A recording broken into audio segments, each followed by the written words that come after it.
So we're at now class 62. Unbelievable. I don't know when we started, but it's quite impressive. 2 years? Really? How time flies when you're having fun. Okay. I mean, I took months off, I know, but still. Okay, we ready? Does anyone have anything to ask or say before we start a new Samyama, as it were? This is number 353. Samyama on single sequential moments gives discrimination. I love that. Again, here, what Patanjali is teaching is to go to the heart of whatever is being considered. One cannot really understand anything by nosing about its periphery. Swami has fun sometimes. You can't understand anything by nosing about its periphery. You have to go to the center. But samyama, absorption or concentration on single sequential moments. So, I mean, what is he really talking about? What he's really talking about is having no consciousness of past or future, but just having consciousness of it's now, and then it's still now, and then it's still now. I mean, that's what I'm understanding here. And now is the center of all reality. When I've described many times now that bicycle wheel, with us arrayed out on the rim of the wheel, and now being the hub, and all those spokes going out from that, which is the trajectory of all of our karma that has to be retraced. If you're on the periphery or even anywhere on those spokes, you're not equidistant from the whole.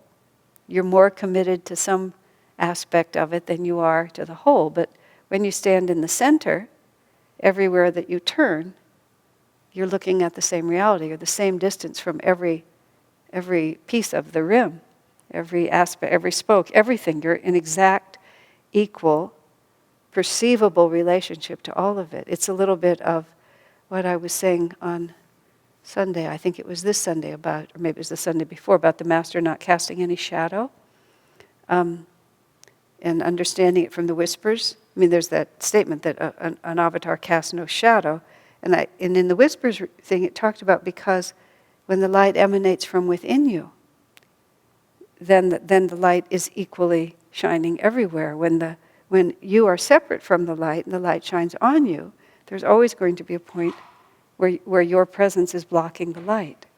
And so this is the same reality. You can't discriminate clearly because if you're in any way in past or present, past or future, you're not able to perceive as clearly as if you're standing in the center.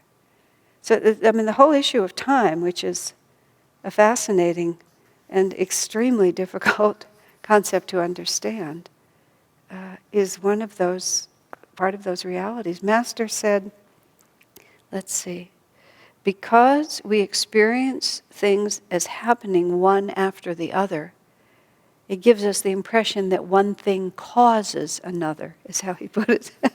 Which I just loved thinking about that, because we do. Because this, of course, you go the other way. You talk about karmic causes and so on like that. There seems to be a relationship, but he was also telling you that it's not the relationship that you think it is. And later on, as we get to the end of this book, I've read ahead a little bit.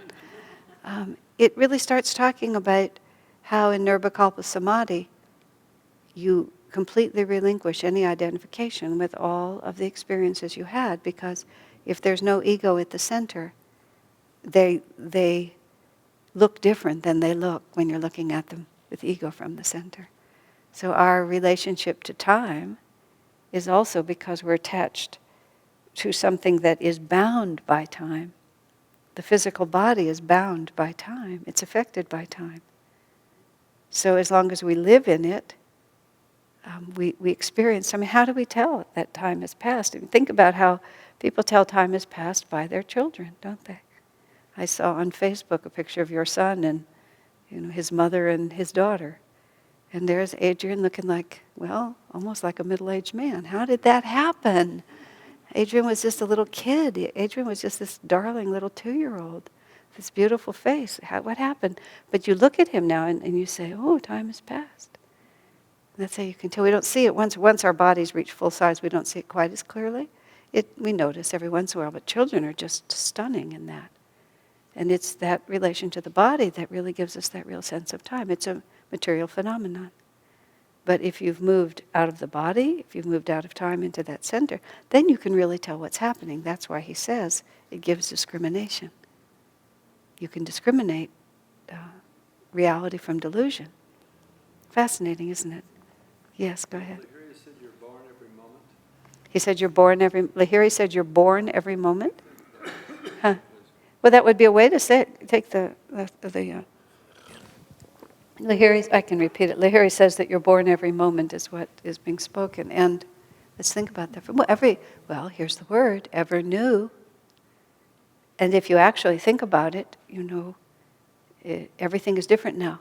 I mean, 2 minutes ago, we hadn't been contemplating this thought. And insofar as this thought has affected us, and we're all a little farther from our birth and closer to our death, I mean, think of 100 things. And that doesn't even count all the random thoughts that went through you, and who knows what the stars did. Everything just shifted. So whatever was true is not true anymore. Now we're in something new again. So yes, we have at least the opportunity to be reborn every moment, because that's why it's folly to worry about things, not that we don't, because in the moment in which it is needed, it shall be given to you. And how can you have intuition? I mean, this is the way I feel sometimes. How can you know what you're supposed to do or say then? Because it isn't then. When it is, then you'll know. Yeah. So I'm wondering, in someone like Master or Swami's, in their mind, because when I'm doing anything, I'm pretty regularly jumping to the future or thinking about the past, in my thought patterns. So when you're able to live just completely at the center of the wheel you were just describing, they're not doing that in their minds, right? They're not. Well, when you think about it like this, Swami just explained it very simply.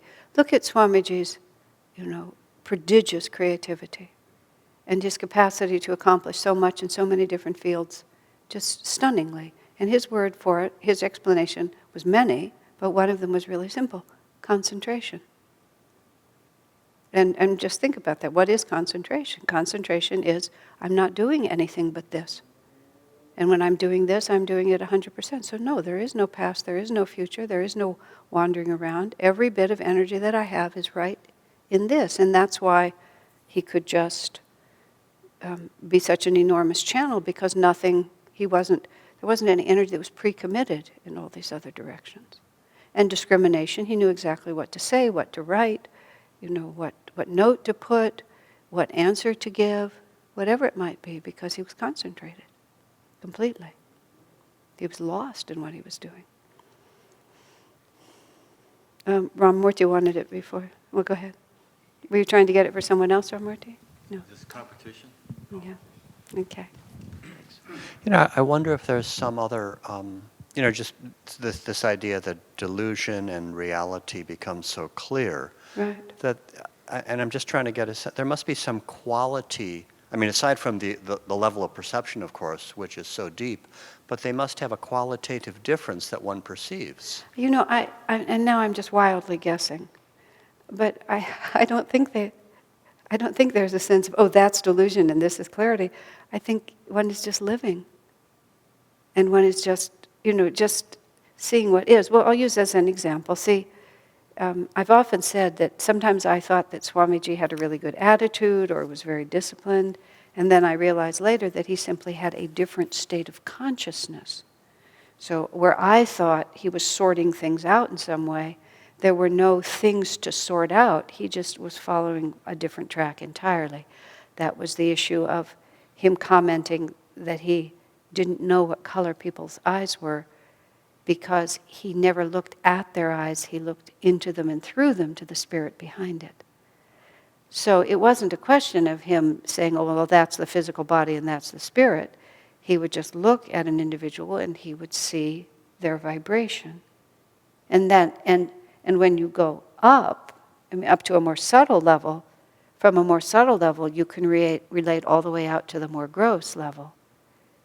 So he didn't have to see them as more gross, he just would see the subtle, behave accordingly, and everything would happen as it was meant to happen. And that's what I realized with him a lot of the time. he was just, and he himself would say it, he was just doing what seemed like he ought to do. And when it would unfold to have had this ramification and that, and this having been the right thing to do and that, he wasn't surprised, but he hadn't pre-calculated it. He just, he lived in the now, and in the moment this was what felt right. And he wasn't, and it would just unfold, and he was accustomed to letting it unfold. He didn't need to trace out where it was going to go.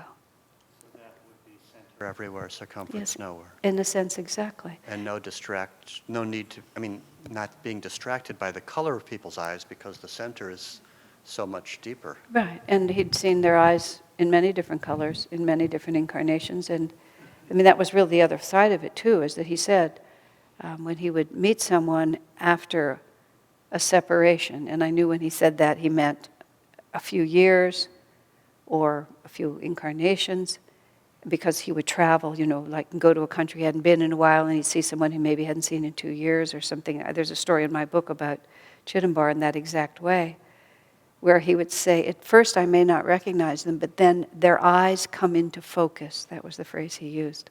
And he greeted Chidambar once, and he had met him many times, but he looked at him, and as Chidambar described it later, it was like Swami didn't see him, and then he came into focus, and then all of a sudden he greeted him. So Chidambar was just standing there the whole time, but he came into focus. But in the way that Swami would recognize him, he recognized his vibration. And that's, we all work at whatever level we can work. I like having a good attitude, and I like being affirmative, and I like making the right choices. And it would be lovely to not have to will myself to do it or reason myself to do it. And, sometimes we do. And we just have to operate it wherever we operate. But Patanjali's talking about how you really do it. Okay, fair enough. Did you have a question? Go ahead. I was thinking that there's no evaluating, there's no thinking when you're living in the moment. Well, there's certainly a lot less of it. That's why Swamiji could also, sometimes he would make correctives at Ananda. He said he could tell immediately when the implications of a decision were going to take us someplace where we didn't want to go. And so he could sense that a decision was, because he didn't interfere much of the time, but whenever, as he put it, he could feel that the decision was going to take us off track. And sometimes he would see that long before anyone else could see, that if we continue to follow this, then it's going to have a result. And that was a kind of following the threads, but it always started with him with just he could feel the energy of this was wrong, and therefore the consequences of this would be wrong. Wrong in the sense that it wasn't consistent with our self-definition or our ideals or what we needed. So he would step in at times, sometimes when others didn't know. I remember I found some notes that said, at one point he told us to try to move this couple out of the community, he said, because the wife was so negative. And we hadn't really tuned into it. But he said, there's a lot of negativity coming from there. You just really need to get them to move out, which by the grace of God they did. But it was more like he could feel it. He could feel that there was a vortex there that was going to cause us trouble. And he wanted to spare us by having us move it out. And he was completely right. It was interesting. That may have answered my question, which was if being in the now, that ability, or maybe it's not the ability to concentrate, maybe it's just being in the now, it doesn't open the door to intuition. The question is, does it open it to Yeah. intuition? Yes, definitely. would- Because intuition is direct knowing without interference from... Yes, among other things. Exactly, you feel it. You're in direct relationship with it. Exactly. It's not that reason plays no part or reason doesn't come in afterwards. You all understand the balance. It's just a higher kind of knowing, which is what we've been just getting here page after page, is a higher kind of knowing. Because we've moved back from the oscillating part. Okay, interesting. So, then 354. Thus, apparently indistinguishable differences between objects that are of the same species, that show the same characteristics, and that live in the same locality, become distinguishable from one another. When I read this one, I just thought, what does the Sanskrit on this one sound like? But it's just very interesting that what I mentioned earlier, this quote from Autobiography of a Yogi, every atom is dowered with individuality. A thing or a person may be identical in appearance to some other, as happens sometimes with twins, but clear intuition, which perceives things at their essence, will penetrate to the uniqueness of each. I mean, my notes here are pretty much what we just said just now, that Swamiji's capacity not to be bound by past or present and to concentrate right now just allowed him to see realities. I mean, many times over the years, we would not be able to figure something out, like what's the right solution, which direction should we go? We'd end up in a conversation with Swami, and just in no time at all, he would propose a solution. And it wasn't even as if his solutions sometimes were so far out. Often they were just somehow right in front of us, but we hadn't seen them. Our circumferences were too small. Of course, he was bold, and he had the right to make decisions that others of us didn't feel we had the authority to make. He could pull this person from there and pull this one from here and switch them around and change that one and dissolve this and do that. So he did have a certain ease in moving the parts around. But much of the time, it was just simply that he could see something that none of the rest of us could see. And even this being able to distinguish what is unique about this situation was part of that. Because people think in terms of precedent, they think in terms of what worked before, they think in terms of, who are the usual players, how is the game usually done, just all of those things. And we're in fact, the reasoning mind often wants to make these associations. We want to make things familiar to us.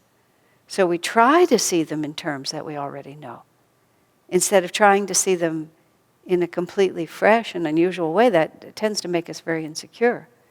So we prefer to say, oh, well, yes, that's right, this tastes a lot, rattlesnake tastes a lot like chicken. It's just, you just want to take it and you want to make sure that it's something that you know, right? But we do that all the time, don't we?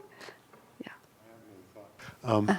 I keep remembering way back in here somewhere when we first started talking about samadhi, when we first got to samadhi, and there's also one of the conversations that mentioned samadhi. And essentially, I'm paraphrasing terribly, but Master says, you cannot possibly understand what samadhi is from where you're standing. It's just so completely, utterly different from what you can relate to. So now we've been spending week after week talking about stuff that happens after samadhi. And then I was remembering this phrase from the Bible where everybody quotes it all the time, and a lot of Christians quote it as, God says, my ways are not your ways. Not thy ways. And you're always thinking about, you're not thinking, but this is what that is. No, that's exactly what that means. The ways of divinity are not the ways of human consciousness. And that's why when Swamiji was sitting in front of Master and just kind of trying to imagine what it was like to be him, and Master looked at Swamiji and just said, if you knew my consciousness. And it just was to help him to appreciate that it's just a whole order of magnitude. As we talked about once, when you have become, the difference between someone who's bound by delusion and someone who isn't is infinity. Because one is infinite and one is still finite in their identification. So you can see and on the other hand, it's also, we've already touched the hem of infinity. And, we're holding a thread in our hand and we're being pulled into it. So it goes both ways. That's very encouraging. I find it very encouraging, actually.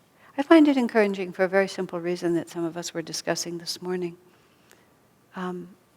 Almost no one on the planet actually immerses themselves in this kind of study, in this life, that lives in a community and is guided by a master and practices these teachings. I mean, as Master said, when Norman lamented, I must have bad karma or something, and Master said it takes very, very, very good karma.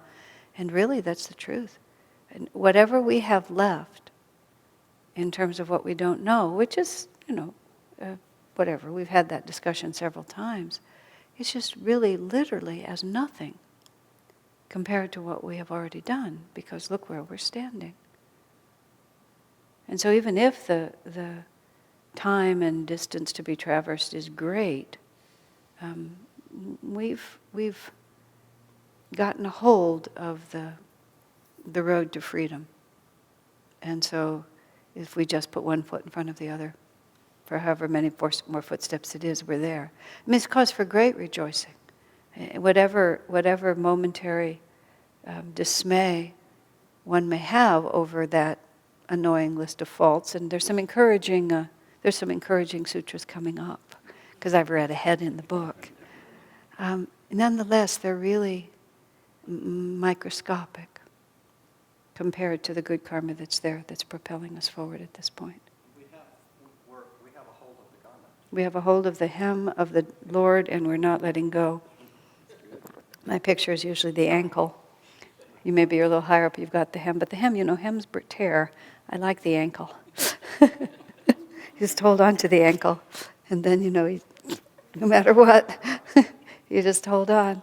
That's my point of view on it. I may be the last on the list, but I'm on the list. I was talking this morning about Shivani, who, of course, now 45 years later is a very different person, but when she was first at Ananda, she was very rebellious, and she really didn't like to conform.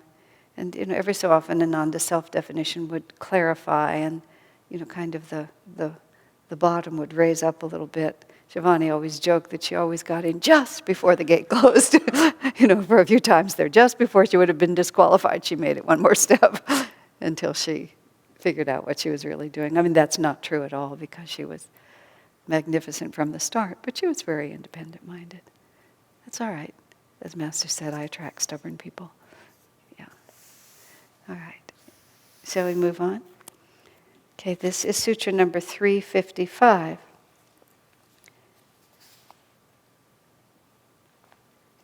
Second, I've written something here, I can't read it. Discriminative insight is that which simultaneously comprehends everything in every situation. Here it is. It is pure intuition, which leads to liberation. True discrimination is the intuition mentioned in the last sutra. Oh, I have written here that Swami could always solve things. He always had the intuition to know what the answer was. I mean, that was sort of what we're talking about.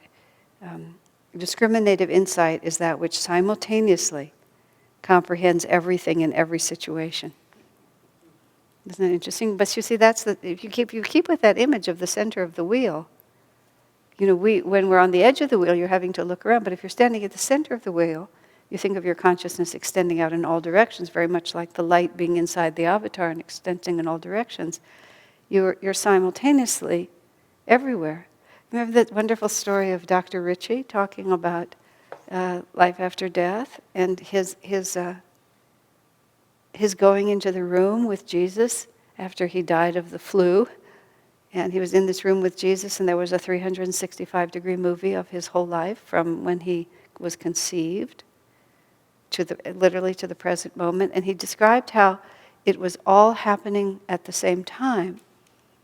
And he wasn't just saying that the movie was showing all at the same time, but he could see that it all had happened at the same time.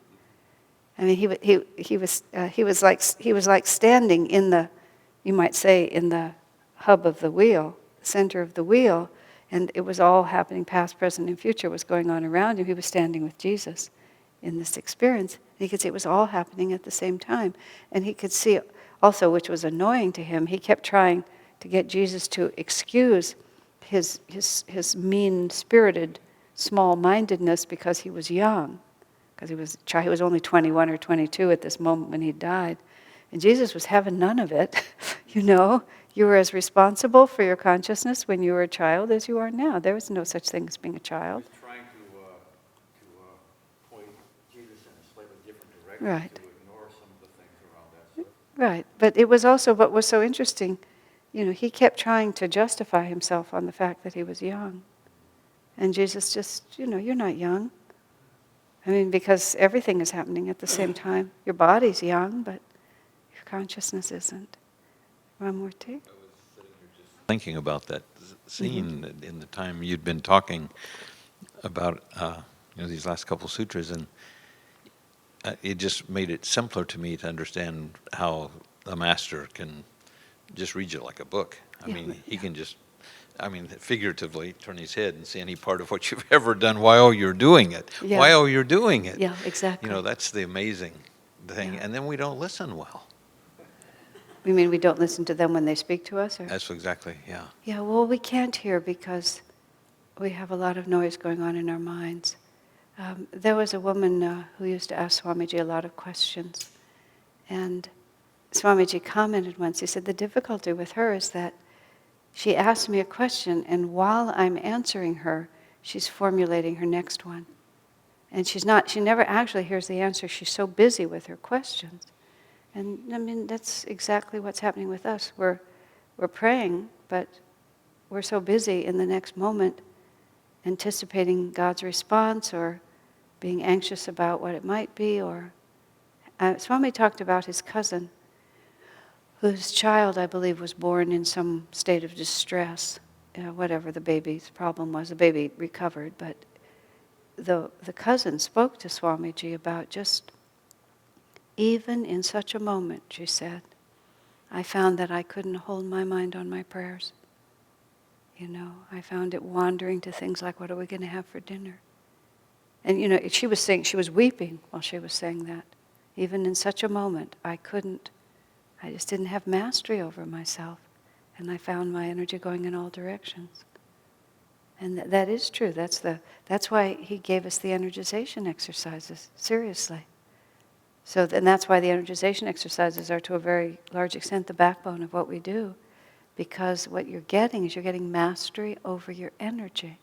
Because when you stop and think about it, everything is about whether or not you can master your energy.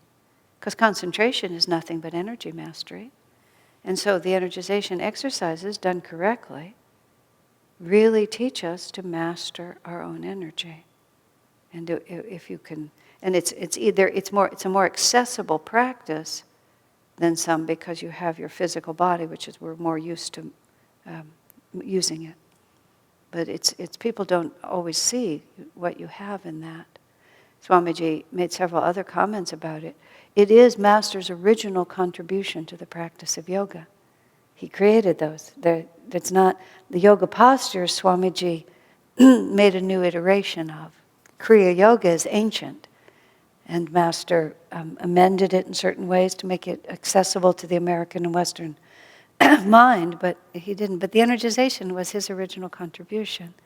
And it's many reasons for that, but also Swamiji said the other thing is that this is the age of energy, you see. And so this is a time when people are able to understand things in terms of energy, so we're given a fundamental technique that is about energy mastery, and that's very in tune with the times.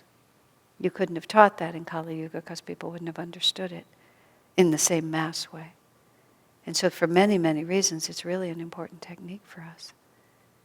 I find everything, any kind of distress is lack of mastery over your energy. Self-mastery is everything. So it's worth working on when the stakes are lower, because when the stakes are high, sometimes you can't always muster it. Was there a question? Yeah. What do you think is it we need to bring ourselves to the point where we believe God loves us? Pardon me? How much of the path do you think is us bringing ourselves to the point where we believe God loves us? Well, let's do it in reverse. How much does it affect your life to have the certainty that God loves you? That's the measure of it right there. What changes in your life? What shifts? We can be certain that God loves us. You see, we don't develop in linear patterns, and we don't develop in consistent ways. Think of, it certainly opens a lot of doors and prevents a lot of suffering and keeps you out of a lot of cul-de-sacs. But you can be certain that God loves you and be too lazy still to do anything about it. So it just depends on, everybody has strengths and virtues. That's what you finally begin to see, is that because we're all individual, everybody has something that they know and then things that they don't know. And so again, Swamiji's marvelous qualities, in fact, he writes this out in some place, that Master never thought about our faults, and he really never cared about our faults. What Swamiji said, he would go into each disciple's consciousness and find, what was good, and then he would just pull on that. Because that would pull you forward. What's good will pull you forward. And what's not good is illusory. Is only a veil over the light. So if you increase the light, that veil automatically dissolves. You don't get rid of it by trying to get rid of it. You get rid of it by increasing the light. This is only partially related, but it's still a point. Swamiji was, the context in which Swami said this, that he was talking about a certain so-called teacher and how really false the teachings were. And someone said, well, have you read it? And the man, that teacher had produced a lot of writing. And somebody said, well, have you read, many of his books? Swami said, I only read a couple of pages. He said, but in the middle of the night when you wake up, it only takes you a second to know it's dark. Which was so simple. You don't have to read 300 books to know that it's dark. A few pages will tell you that. But that's sort of like, it's dark, but then it's not dark if you turn on the light. So you don't have to spend all that time trying to figure out what's going on in the dark. You just have to find the light switch, because then it's over. And so that's how the masters would look at us. And, having deep love of God and deep faith that God loves you is one of those qualities that the master would try to pull out of you, because everything else will happen after that. I was thinking of that song in the Festival of Light, Long We Feared to Face Your Love. I mean, the fact that Swami put that in there, it made me think it's a pretty important. It's very important. quote. Yeah, and all the reasons why we don't. Yeah, big point. Okay. So, then moving right along, 356, we are now at the end of book number 3, which is amazing. When the tranquil mind attains purity equal to that of the self, one attains absoluteness. When the mind becomes tranquil, it goes beyond thought and perceives the self becoming one with it. From here it is not even a hop, skip, and a jump to the absolute. One is there already. The following words are excerpted from Yogananda's poem Samadhi, as it appears in Autobiography of a Yogi. Myself in everything enters the great myself, gone forever, fitful flickering shadows of mortal memory. Spotless is my mental sky, below, ahead, and high above. Eternity and I, one united ray. A tiny bubble of laughter, I am become the sea of mirth itself. That is probably some of the greatest words ever written in any language. I have so often contemplated, that whole poem, if you ever, recite it or read it, it goes, I swallowed, transmuted all into a vast ocean of blood of my own one being. But the whole thing ends with those lines, a tiny bubble of laughter, I am become the sea of mirth itself. After all the, magnificent drama of the whole thing, it comes back to this childlike delight in this infinite reality. That's where Swamiji, it would happen to be a satsang in India, when he talked about how simple God is and how we imagine that he must be complex, but the complexity is in the delusion. And then Swami talked about vibration, that the more wildly the vibration moves, in other words, the more strongly we are away from the still one point of center, the longer the span, the quicker the move, the more iterations, the more ripples that are created out in the pond by the stones being thrown into the pond, all of that. But that's this world. That's the world that we see. Think how complicated this world is. It's It's just amazing. There's so many extraordinary vortices. Many years ago, I was in Houston and went to see the NASA Center in Houston because we had time and we thought it would be interesting, and it was very interesting. As soon as we stepped on the property there, realized that I was in the middle of another karmic group. You know, Ananda is a very strong karmic group. We were together in the astral world where we've been related for many incarnations. We recognize each other. We have this natural harmony because of our association over so many incarnations in so many places. We've done so much work together. Been with William, we've been with Henry. You know, we've been all of these different places doing all of these different things. And when I stepped into the NASA area, I realized that this was a whole nother universe of these people. And these souls are here, they're the Atlanteans, and they're here for Dwapara Yuga to bring it into this technology. I mean, space travel is a huge part of where we're going in this new age, and they probably recognize each other and know each other and have all the same involved karmas that we have, and just a wholly different destiny going on. One which is like, well, I have nothing, absolutely nothing to do with it. I stepped onto the property, so there must be some link somewhere.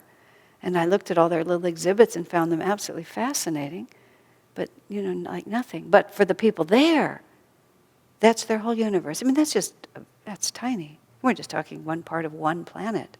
And it's so complicated. So we imagine that if we go to the creator of it, it must get more and more complicated. And but Swami said just the opposite, you see. Because the closer we get to the creator, the vibration ceases. So instead of this, and all that it creates, it goes to this. And that, you know, that's absolute simplicity. And then it finally goes to stillness. It goes to one still point, which is the antithesis of complexity. And that's why saintly people become very simple. Childlike is the word that we use, but not at all stupid. In fact, is all that we're talking about. They can penetrate to the heart of everything. But they don't do it with complexity. They do it with the opposite. And Swami said this in the satsang that night. And I remember I had just arrived from America, and I remember sitting on the stairs sort of behind him, trying to stay awake and listen. I heard him, and I did hear it. I wrote it down, and I remembered. But the next morning, he said, like this, he said, I wonder how many people appreciated how very important what I said was last night. And then he came back, and he said it again. He said, I wonder how many people heard me. He said, that was a very important revelation I was offering there. And it is because we get caught up in that complexity, and when we have difficulties, when we're struggling with ourselves, struggling for self-mastery, struggling for self-acceptance, struggling for faith, struggling for solutions to problems, struggling for achievement, whatever it is that we might be doing, we often imagine that the road to what we're looking for is a complicated one. And we don't understand that what's creating the problem is that we've made it complicated. And that if we get back, I mean, what was Master's statement? Love God. And any issue that you're dealing with, you can trace it all the way back. If you do, you'll find that every problem is the same problem. And then you save yourself this enormous struggle that we feel compelled to go into because we're confused. Yes? What was Swami's revelation that you're referring to? God, we imagine that God is complex when delusion is complex, but the divine is the essence of simplicity. So that still center would represent for us when we would actually merge back into God. That would be the final point. In the meantime, we have the astral plane, say, or the astral world, where we're headed that direction. It's so much more simple to create in your mind and have flowers spring up all around you than what we have to do here to have. Well, that is one way of thinking of it. I wasn't so much thinking about vibratory levels in that way, but you're right, where there's less of a separation. I mean, we're operating more from our own center, from our power. We've taken a whole level away from it. But I was thinking more how closely we're centered in God, whatever plane we're on. That whether we're centered in ego or we're centered in God, whether we've identified with distance, whether we imagine things are complicated. We imagine things are complicated because they all look so separate. But when we recognize that we're all the same, that everything is the same and all the people around you are all the same, then your heart to heart, you realize their realities are the same as yours. You can see how everything gets much simpler. But then you act as just everything we were saying. Your intuition becomes perfectly clear because it's just obvious what to do. You're part of it. And that's where Swami said to me years ago, "It's so hard to know what God wants," I said. He said, "No, it's not." And it was because I was oscillating wildly in all of these desires and fears and what ifs and analysis, and I just couldn't bring anything to a still point. He said, "No, it's not. Essentially, you just come to that still point and then it's obvious. It's simple then." And I thought all these factors had to be considered. No, you just have to let go of all those factors and then it's simple. That's why he was saying he wasn't sure that we understood what he was offering us. And we didn't. I mean, there you have it. That's the story. Go ahead. Well, when you're like working on a project and everybody's got different points of view and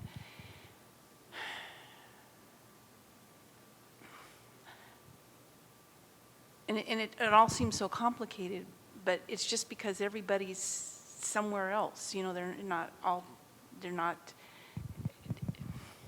I don't even know Well, what it the is question complicated, but see, it becomes more complicated when you are pulled off of your own center. If you're sitting in your own center and you're just watching people work it out, then you just watch people work it out and you know how to contribute, know when to contribute. So it's okay to just sit there and watch. Chandra, these are not theoretical answers. Yeah, these are not theoretical answers. You center in yourself. The answer is center in yourself. There's no rules for any of this. That's what the whole point is. It can't be reasoned out. It has to be in the moment. Love God, love God, love God. Sorry. Why can't you just tell us the secret to the universe so we can be done with it? I'll tell you, because yeah, when I find out, I'll let you know. All right. Anything else? Okay. Even though we're going to change to the next book, we'll just do it because it doesn't really matter. But we are now in the last book, Kaivalya Pada, the fourth book. This book is on absoluteness. And it starts in a most amusing manner. 4:1. Siddhas are born of practices performed in previous lives, or of the ingestion of certain herbs, or by the repetition of certain mantras, or by pain enduring tapasya, self-denial, or by samadhi, oneness with God.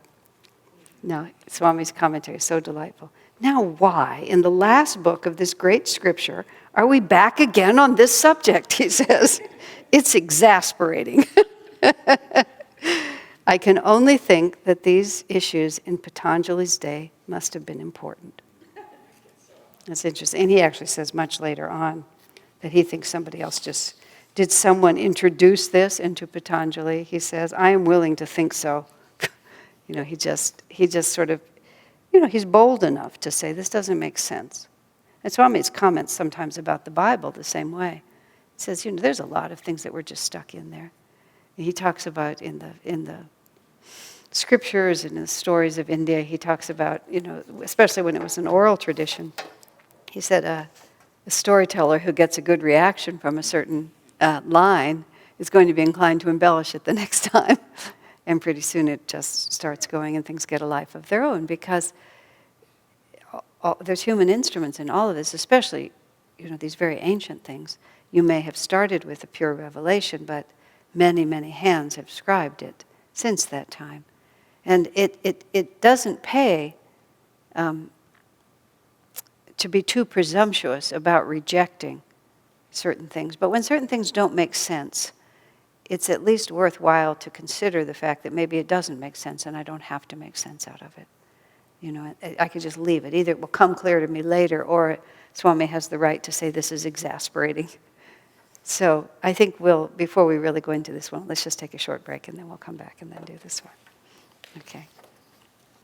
We're now on book number 4, Sutra number 1.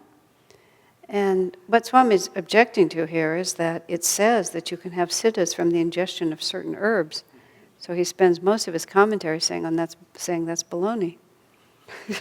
And that's why he believes that somebody else stuck this in here trying to assert something. Because it isn't true. Yeah. Well, but he's really talking about drugs, and I think it's worth, in the modern context, it's about hallucinogenics. And actually, I think it's worth, I'm going to talk about it a little bit because it's worth talking about. So he says, first of all, obviously a person's activities in previous lives would influence his abilities in this life. This point seems hardly necessary to make. He's so annoyed about this one. And then, siddhis come through the ingestion of certain herbs. We today know of marijuana, sacred, quote unquote, mushrooms, and the chemical LSD. There may have been others in those days. Since this is the only item newly introduced here, however, I cannot but think that this sutra was written mainly for its inclusion. And he says, I've had plenty of experience with these herbs, not that I've ever taken them, but I have seen their effects. And then he goes on to speak in very accurate terms about what the effects of drugs are. Some of us of a certain age came through a time when all of those drugs were just sort of coming into more common usage than they had before. And we either had direct experience or saw a lot of what Swami saw. And Swami, his emphasis is very strongly is that what happens when you take those drugs, it's really exactly what Patanjali says as false hallucinations. Now, I'm going to give the one little bit of credit that Swamiji was always willing to give whenever he would talk about this subject, was he said, because of the generation that I grew up in, and a lot of people, were activated in their spiritual search by some experience that was ingesting some herb of one kind or another, because it awakened them to the possibility of another reality. But it wasn't really the taking of the drug that allowed them or gave them the capacity to progress. It was just merely that it awakened them to a possibility. And then there were two ways to go from that. Either a person then became serious about that possibility and began to try to understand how to find that in your own life, or a person became enamored of the capacity to recreate those experiences. In the book that I published of Ask Asha, there's a question in there from a woman who says, my boyfriend and I, or my fiancé, he believes that taking sacred substances is a valid path on spiritual progress. And I'm a meditator, and I think a Kriyaban even, and we seriously disagree on this point. And so she sort of asked me, what do I think? Are these points of view reconcilable? And I spent a long time on all of those answers, and all the answers in that book all the questions in that book were real questions from real people. So it wasn't just like a theoretical answer. It was like somebody had a real situation that I had to tune into and really answered, which makes the whole book much more dynamic, because it was specific. Of course, the answers sometimes had universal application, but they were really somebody's life that had to be sorted through. And Swamiji hits a lot of the points about what happens when people take drugs, merely because, and having given the little bit of credibility that people have experiences that may feel expansive to them, but the way you can tell a true path from a false one is by the fruits. And the fruits are not just what happens when my body chemistry is altered, but what is the overall effect of altering your body chemistry like that and having those experiences? And what seems to be really true is that most of the time, a person is going into a subconscious world, even though the experience may feel superconscious and may feel cosmic in import, but it's subconscious in this sense, which is when you think of subconscious, conscious, and superconscious from this perspective, the subconscious world is an entirely self-enclosed world. And that's one of the things that makes it subconscious, is that it's completely limited, it's completely subjective, and only the person having that experience can have that experience. And that's why when you're in subconscious sleep and you have sleep dreams, you're the only one who's having them. Even if everybody you know is in the dream with you, they're not experiencing it with you, because it's completely a world of your own creation. And when you think about it, madness, mental imbalance, is when people move so deep into a subconscious world, even if their eyes are open and they're talking in this world, it's subconscious in the sense that it's their own reality and it's not a shared reality. People are talking about, there's bugs crawling all over my skin, or, I'm the king of Spain and you are all my subjects, or, I can fly and so they jump off a building or something like that. Terrible things that happen because it's all a subconscious world. It's a reality that's just made up for them and no one can share it. And so this is how you also gauge the relative relationship to truth, is by the degree to which it separates you from other people and the rest of creation as compared to when it unites you. If yoga is the union, then everything that separates you is the opposite of that. The conscious level, which is when we're wide awake and we're having experiences like we're having now, we're actually all having more or less the same experience. This isn't like a dream. It's like if we all go home, we all know where we've been, and we all have had essentially a shared experience. So reality has expanded to that extent. It's not like we just dreamed this and nobody knows even what we dreamed. We're all here in this room and we're all having this experience. However, if we all compared notes, we would all discover that there was a degree of separation in everybody's experience. Each one of us may be wandering in different directions, or picking up different pieces, or remembering different parts, or something really connects, and so you're holding on to that, and someone else is holding on to something else, and my experience in the room is slightly different than yours, all of that. But still, we all know where we were, and if we had to draw a picture, we would know where we all were. So the conscious level is closer to truth than the subconscious, because we're not crazy. We're all doing it together. And on the superconscious level is when we actually perceive and experience the actual unity among us. And one who is superconscious in this situation, if we were all superconscious together, again, we would all have a completely shared reality. Our individualities would merge and we would have one reality. Or any individual in this room who's superconscious, that superconsciousness encompasses everyone's reality. Because that's when you're closer to the truth, as you're encompassing more. So the thing about drugs is, no matter what the subject of the hallucination or the experience, it's an entirely self-directed experience. And you see people who are stoned, or maybe you've been there yourself, and you're just living in a different world. And you may think sometimes that you're really connecting with the world around you, but you can rarely actually do that. And if you're not affected by the drug and that person is with you and they're trying to tell you about all the unity they're feeling with you, it's extremely rare that you actually feel anything from them other than that this person is really stoned. It's not like being with Swami Kriyananda, who is living in another reality than the reality we're living in. But when you're with him, you're connected. His expanded awareness makes you feel included and involved and acknowledged and understood and uplifted. Whereas when you're with someone who even says they're in a cosmic state, you don't feel it. You know, we've been there, many of us, and we've seen it. We know what it looks like.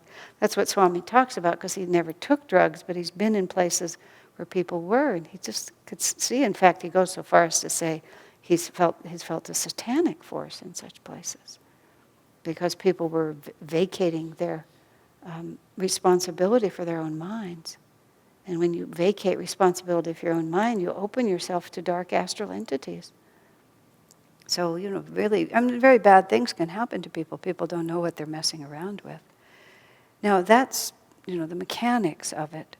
The other thing that I answered this woman in this letter was the nature of sacred substances as a path to enlightenment is that you start defining your path to enlightenment by the experiences you're having. And on the surface of it, you know, you think, well, sure, that's the whole point, isn't it? I'm supposed to have these big experiences.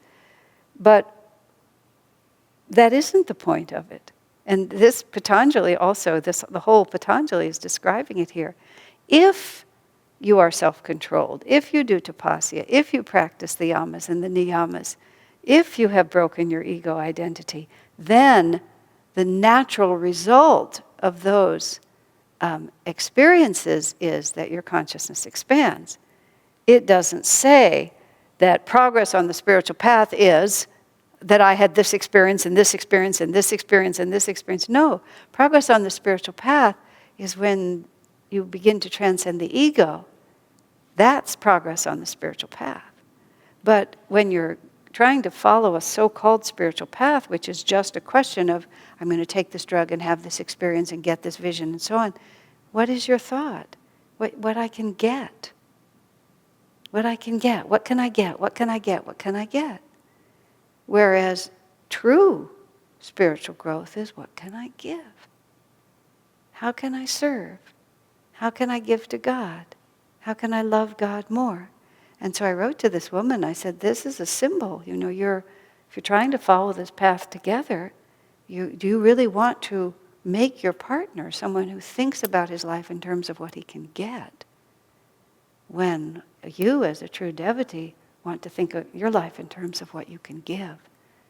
I said that drugs are a symbol, but what you're really talking about is a profound conflict of values, and that you have to really think seriously about this before you can connect. And so therefore, just by definition, there's just no possibility that it would work. You know. Well, it is a good answer. He wrote it, and I thought it's been a long time thinking about it. There's that wonderful story that Ram Dass always tells.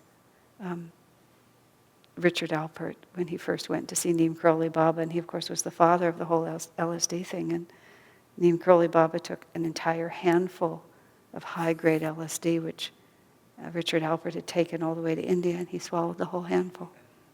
And there was no change in his consciousness. I mean, he said he took more than any human could even imagine taking. Had no effect on him. Swami, you know, he said something in his cheeky way of, you know, so much for that, huh? Swami tells this story of there was a Swami Narayan that was in Delhi, I think a friend of Indu and Rani Band, Swami's friends in Delhi. And I don't know what the context was, but he drank, you know, like 4 bottles of whiskey. Swami said, like more whiskey than, I mean, it was almost more liquid than a person could drink. Absolutely no effect on his consciousness. It's just, these things are, well, this is the story that I told earlier about the scientists from the university going to measure Swami Purushothamananda's, I think that's who it was, his brainwaves. And now he just made a mockery of their systems. Just no brainwaves, chaotic brainwaves different here, different there. And then at the end of it, he just looked at them and said, you know nothing about consciousness. No, you know nothing about the mind, is what he said. So it's like these are tinker toys. But they're serious problems because you become not only ego-centered, but the most serious problem, and Swami would always say this about marijuana especially, because people would try to say that marijuana wasn't really such a bad thing. And everybody argues for what they want. Reason is amazing. You know, if you want it, you just find a way to say that it's a good thing. But the effect of marijuana is, he says, is that it weakens the willpower. And when you start thinking, as I was talking earlier about, you know, and mastery over your energy is everything. And I thought about that a lot, because when I first heard him say that, I was closer to those hippie days and when all those drugs were around and there were a lot more people taking them in my world. You know, I moved away from it. I moved through it, you know, just very peripherally and very quickly, but still it was part of my generation. What happens with marijuana use, as I've observed it, is everything seems really great, and you don't have to work for it. You know, you just, like, everything is beautiful, and all thoughts are profound, and all food is delicious, and all music is great, and just sitting there, just doing nothing seems like a big event. You know, so as a consequence, this thought just comes into your mind that I can have all this gratification without putting out any energy. And again, these things, they just make grooves in your consciousness. Why should I put out any energy when I can have these great experiences by doing nothing? And then when I'm doing nothing, I think I'm doing something. I mean, do you see how confused your mind gets? I mean, that's what Swamiji would say about the people who use drugs. Sometimes he would say about such and so, or he would ask, do you think they used a lot of drugs? Because a lot of the people who ended up, you know, being serious about the spiritual path would come through that.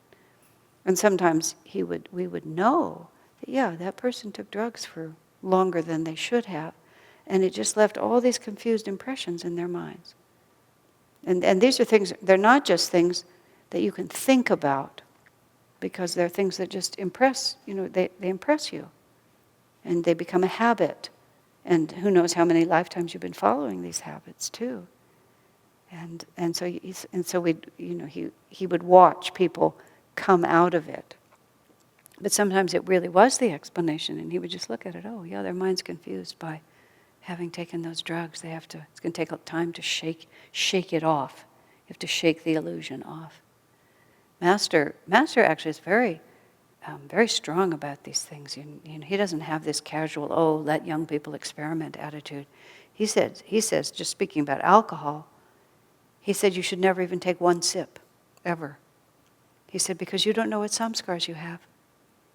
There are many people who will tell you who became alcoholics in this lifetime that they became alcoholics as soon as they drank.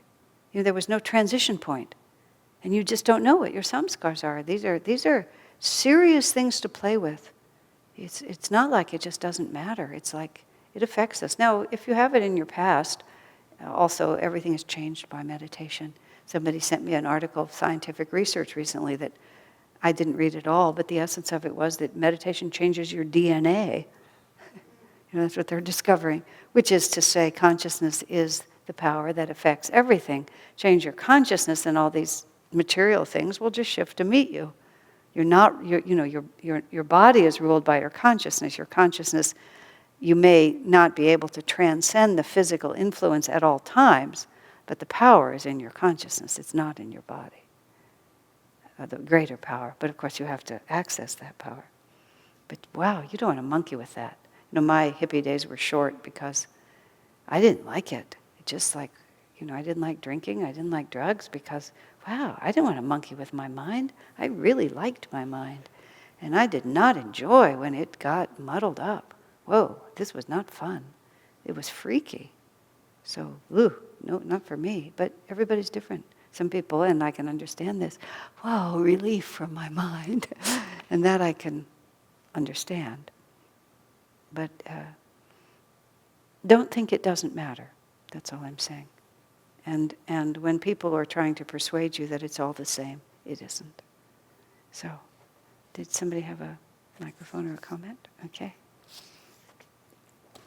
So then Swamiji goes on and he says, did someone introduce this bit into Patanjali? I'm willing to think so. Herbs may induce visions, but they cannot make a person, this is how I put it, herbs may induce visions, but they cannot make a person virtuous. Okay? And the visions are more likely pure hallucinations.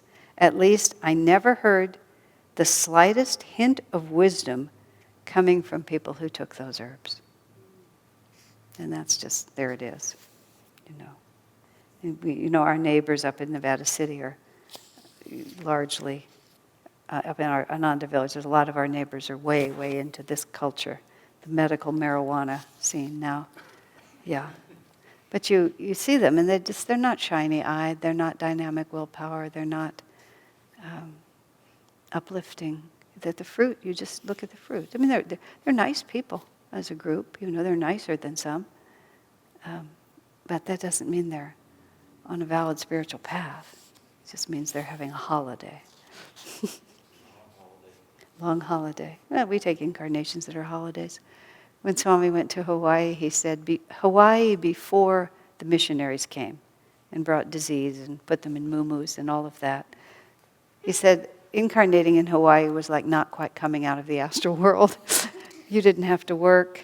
The food was just there for you. You didn't food, shelter, clothing, nothing was a problem. You could just, you know, it was just almost like the astral world. Just reach up your hand and take a coconut. It wasn't quite the same as manifesting it with your mind, but it was really close to it. You would come there when you were sort of only half needing to incarnate. Okay, so he also then says the repetition of certain mantras does bestow powers, but if one does not also purify himself, those powers will serve him little. It doesn't do you any good to have powers if you don't have purity. In fact, they'll lead you astray, because then you'll just have more force in which to impact your delusion. It just doesn't do anything. So that's what Buddha was against when he was against the karma kund, it was called, or too many rituals to gain powers. Tapasya has been explained before. By preventing the body's energy from being scattered, one can certainly acquire powers. And then again, these are all of limited effectiveness. If the intention is I'm doing this for a power, then by definition, you're not really following the path that's actually going to transform you. You will get what you want, but that is not really what you want. And that's the difficulty. The only valid portion of this sutra is about samadhi. Naturally, when you have realized God's presence everywhere, you have the power to change the dream itself. I love the way, that's a whole different concept. Swami always tells that story of how Oliver Black was with Master at Encinitas, and Master called and said, let's go for a ride in the car. Oliver looked outside, and it was absolutely pouring rain. Just pouring rain so much that, as he said, they wouldn't be able to see out the window. But Oliver said, sure. So he put on his coat, he walked out of the room, and he walked, just seconds virtually away, and met Master. And when he got outside, there wasn't a cloud in the sky. And he said, and more than that, the ground was dry. Everything was dry. And that was when Master looked at Oliver and said, Oliver, for you. Meaning, I did this for you. But what Swami always repeats when he repeats that story is that Master, as he calls it, changed the dream. Because it wasn't merely like it was dry right where they were sitting or something like that. It was like the whole place had been soaking wet.